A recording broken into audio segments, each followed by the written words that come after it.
Welcome back to another episode in the meal prep series. Today we're going to be making a chicken katsu curry. This one doesn't take too much effort to make, however it does have a little bit of hands-off time while you wait for some things to cook. As usual, I'll be trying to keep it as low calorie as possible. I'll throw the nutritional information on the screen before we start. Let's go!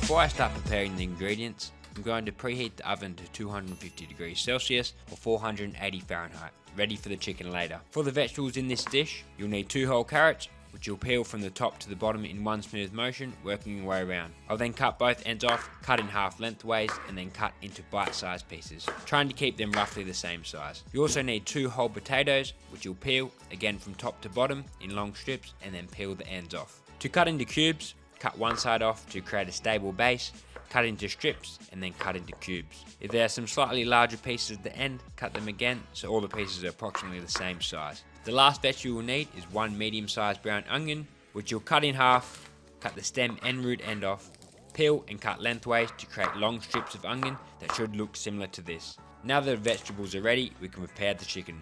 You'll need 5 pieces of chicken between 100 and 125 grams each and roughly 1 centimeter in thickness. To achieve this, grab your chicken breast and flatten it, either by cutting in half, using a meat tenderizer, or the way I like to do it by running a knife through the chicken like this. Once it's flattened fully, cut the chicken into similar sized pieces. Now the chicken is cut, we can crumb it. You'll need 3 separate plates, one with approximately 50 grams of all-purpose flour, and a teaspoon of salt and pepper, another with panko crumbs. You'll need about 100 grams for all the chicken pieces, as well as a plate with an egg and 50 milliliters of skim milk or any milk alternative. To crumb, lightly flour each piece, covering it entirely in flour, then dip into the egg milk mixture using a fork to flip onto the other side, and finally, add to the panko crumbing. You can add some additional crumbs on top if required. Place each crumb piece of chicken on a plate and set aside. Before we put the chicken in the oven, we'll start cooking the curry sauce and get the rice cooking. To cook the curry sauce, place a medium-sized pot over high, lightly oil, and allow to heat. Place your onions in the pan and allow them to develop some colour. This should take about 2 minutes. Then add your potatoes and carrots to the pan, lightly fry for 60 seconds. Add 800 milliliters of water and 3 cubes or 80 grams of Japanese curry cubes.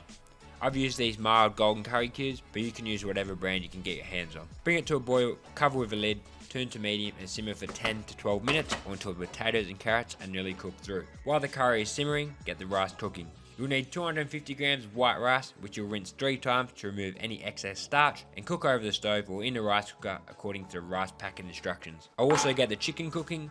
Grab a large tray or tray that comes with the oven, cover with baking paper and place each piece of chicken in the pan. Lightly spray with oil and place in the preheated oven. The chicken should take about 12 to 14 minutes to cook. At the 6 to 7 minute point, flip the chicken, lightly oil again, and cook for the remaining 6 to 7 minutes. Back to the curry.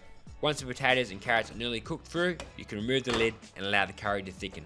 This should take about 4 to 6 more minutes and end up looking similar to this. Once the curry is cooked, the chicken should be done and the rice cooked as well. Before I divide the curry, rice and chicken, I'll cut each piece of chicken into strips so it's easier to eat. To finish up, grab 5 containers, evenly divide the cooked rice over each container, add 1 piece of the sliced chicken to each container, and finally divide the curry sauce and the vegetables. There we have it, 5 servings of chicken katsu curry ready to go for the week.